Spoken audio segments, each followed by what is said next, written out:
E aí, como é que vocês estão? Tudo bem? E aí, prontos para mais uma nova jornada? Lembre-se sempre, é o que eu vou falar sempre: o dia de hoje amanheceu, o dia de hoje é que importa.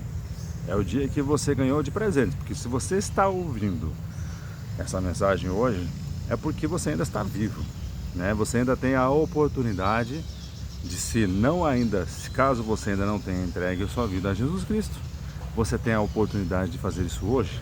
Mas caso você tenha entregue já a sua vida a Jesus Cristo, você tem a oportunidade de servi-lo, né? Como diz Paulo, né? Vivo, enquanto vivo, vivo para Cristo. Morrer era lucro para Ele. Então, aproveite o dia de hoje para realmente louvar ao Senhor, aprender mais sobre Ele, buscar cada vez mais a sua presença, para a honra e glória do nosso Senhor Jesus Cristo.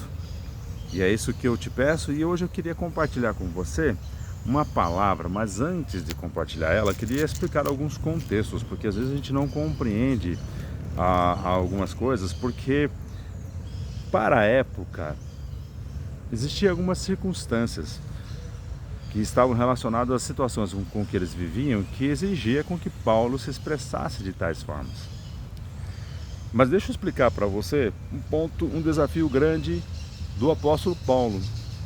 Pensa o seguinte: por muitos anos, os hebreus eles esperavam por um rei, porque eles se acostumaram depois da entrada de Saul, depois veio Davi, Salomão, eles se acostumaram a ter rei, o que não era comum antes disso tudo para o povo hebreu. Até a qualquer momento eu vou abordar esse tema para vocês terem uma ideia de que eles rejeitaram o maior rei. Deus reinava sobre eles. Deus tinha para a gente um juiz ali entre eles, mas ele reinava com eles. Mas eles optaram por escolher ter um rei. E aí veio de volta, sabe, aquela calamidade só, né? Quando eles entenderam que eles precisavam da mão do homem, de um braço humano para ajudá-los, a coisa desandou. Mas isso é um outro momento, eu explico para vocês o que aconteceu. Mas só para vocês entenderem a circunstância em que Paulo teve que trabalhar o Evangelho. Então eles ainda tinham a esperança de ter um rei, e eles esperavam pelo Messias. Jesus Cristo era alguém esperado por eles, né? Quando ele começou a fazer os milagres e começou realmente a fazer todas aquelas obras, eles começaram a observar que ele é o nosso rei. Ele vai nos libertar de quem? Dos romanos. Só não entenderam realmente de quem Jesus veio nos libertar. Para eles, era dos romanos. Eu lembro da palavra, toda vez que eu vejo a palavra ali, que quando Jesus sobe no jumento para entrar em Jerusalém, eu fico imaginando os discípulos, sabe? Eu acho que os discípulos deviam estar no mesmo sentimento que o pessoal lá no dia 8 de abril, lá em Brasília, sabe? Eles achavam que ia entrar lá, agora vamos pegar a força. O negócio vai ser a força, né? Vamos tomar esse governo, né? Ou seja, vamos tomar esse reino aí, né? Eu acho que eles imaginaram dizendo da seguinte forma, né? Quando Jesus entrar, o povo clamar o nome deles, a gente sai quebrando tudo. Acho que era isso que passava pela cabeça daqueles homens, tá? Até Judas, acho que ele desanimou naquele momento, porque ele imaginava que quando Jesus assumisse, ele já talvez assumisse a posição de ministro da economia, né? Porque ele adorava o dinheiro. Pense bem, a imagem que esse povo tinha em relação ao Messias era uma, mas a missão de Jesus Cristo era outra. E isso incomodou, isso perturbou a mente deles. Tanto que os próprios apóstolos, né, os discípulos, tiveram dificuldade para compreender isso. E quando Paulo sai para evangelizar, ele precisa falar o quê? Ele precisa mostrar quem era Jesus Cristo. Que aqueles a qual os judeus esperavam, e você vai ver que até hoje muitos judeus não concordam, aquele que morreu naquela cruz, ele veio para libertá-los do pecado, da obra do pecado. Mas veja a dificuldade deles entenderem, a dificuldade que Paulo teve de explicar isso.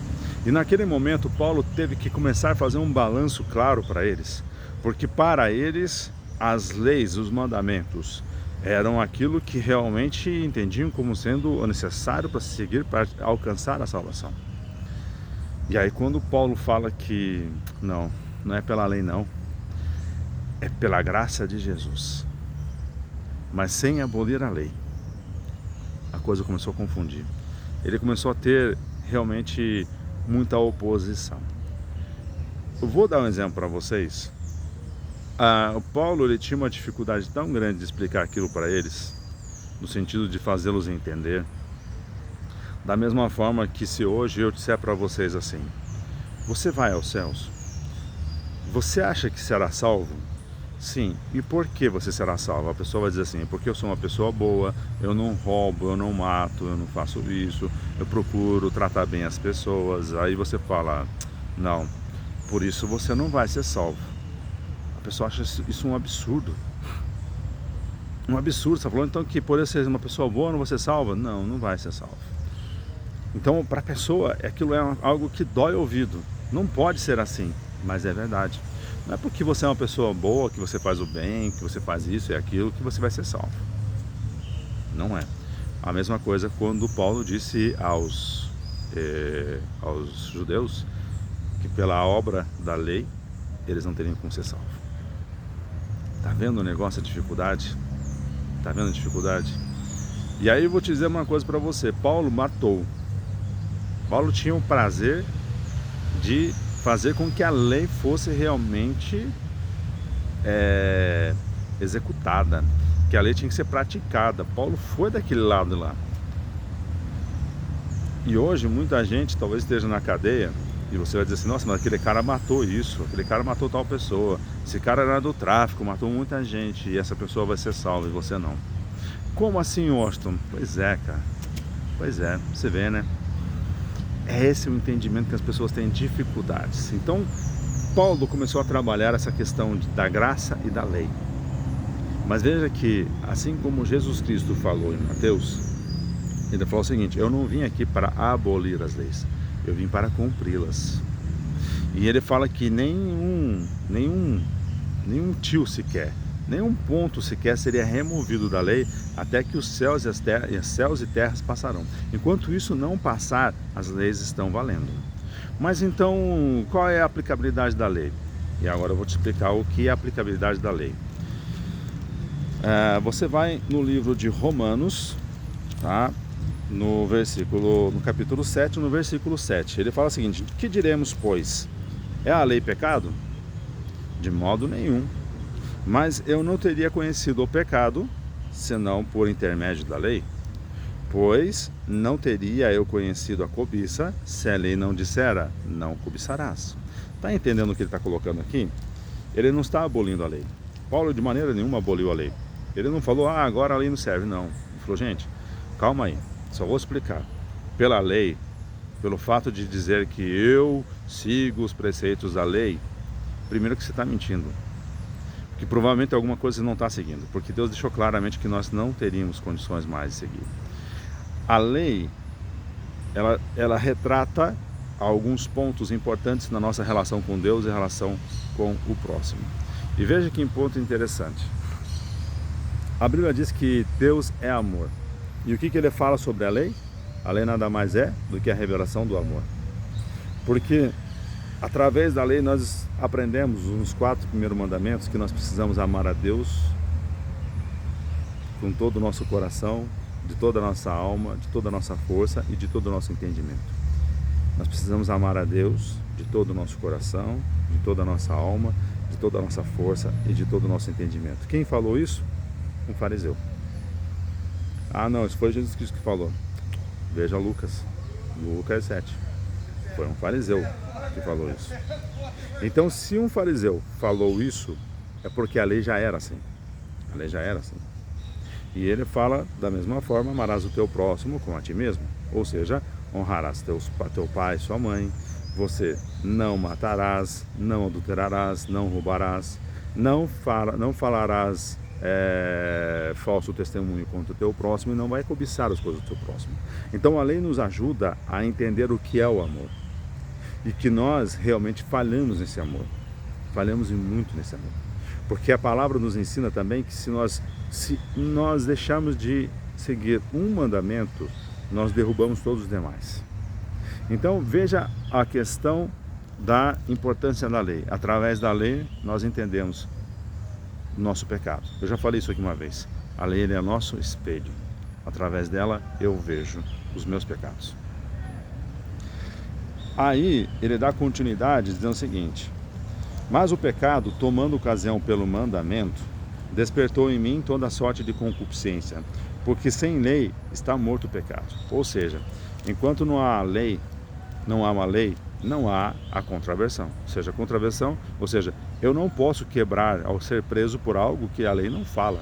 Eu não posso ser punido por algo que a lei não menciona. Mas agora pela lei vem a punição, vem o pecado. E ele começa: e o mandamento que me fora para a vida, verifiquei que o mesmo se me tornou para a morte. Por quê? Veja uma coisa bem interessante nessa palavra. Porque no pecado, prevalecendo-se do mandamento, pelo mesmo mandamento, me enganou e me matou. Eu vou fazê-lo voltar lá na história e lembrar o que aconteceu quando Deus falou a Adão e Eva: de todas as árvores, do fruto de todas as árvores do jardim vocês vão comer, menos aquela que está lá no meio, o fruto do conhecimento do bem e do mal. O que Lúcifer, ou seja, através da serpente fez? Convenceu eles a comer o quê? Daquela árvore. Quando Deus estabeleceu os 10 mandamentos, o que Lúcifer faz? Convence você a não seguir, dizendo que não é bem assim. E isso acontece até hoje. Eu vou dar um exemplo para vocês. A palavra diz que nós não podemos ter outros deuses além de Deus, certo? Todo mundo concorda? Concorda. Mas ele também diz que não deveria ser feito imagem alguma de algo que está no céu e na terra, nem se prostrar diante dela. Não acontece isso hoje? Não acontece isso hoje?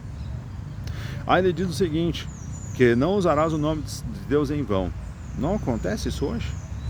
Fala que o sábado deveria ser santificado, sendo o dia do Senhor. O que aconteceu com o sábado? Virou domingo. Veja bem que ele fala: prevalecendo do mandamento. Ou seja, é sábado? Gente, Jesus Cristo ressuscitou no domingo. É o domingo nosso e não o sábado. Gente, está vendo a palavra? Ou seja, ele mesmo fala: porque o pecado, prevalecendo-se do mandamento, pelo mesmo mandamento, me enganou e me matou. Só que o que acontece, gente? Nós só conseguimos olhar para os mandamentos a partir do momento em que nós nos rendemos a Jesus Cristo. A partir do momento em que eu entrego o meu coração. Lembra Provérbios 23, 26? Entrega, filho meu, o teu coração. Entrega, filho meu, o teu coração. Entrega o teu coração a Jesus Cristo. Coloca para ele: Senhor, Tu és o meu Senhor. Tu és o meu Salvador. É a você que eu entrego minha vida. É ao Senhor que eu entrego a minha vida e quero viver conforme os teus preceitos, a sua vontade. E a partir desse momento eu passo a ter os meus olhos voltados para onde? Para a palavra de Deus, para a sua palavra. Mas eu sei que inúmeras vezes vou se encontrar em situações onde eu não vou compreender a palavra, Senhor. Mas pelo teu Espírito Santo eu te peço que através do teu Espírito Santo eu compreenda ela. E compreendendo ela, eu testemunhe ela. Eu evangelizo através dela.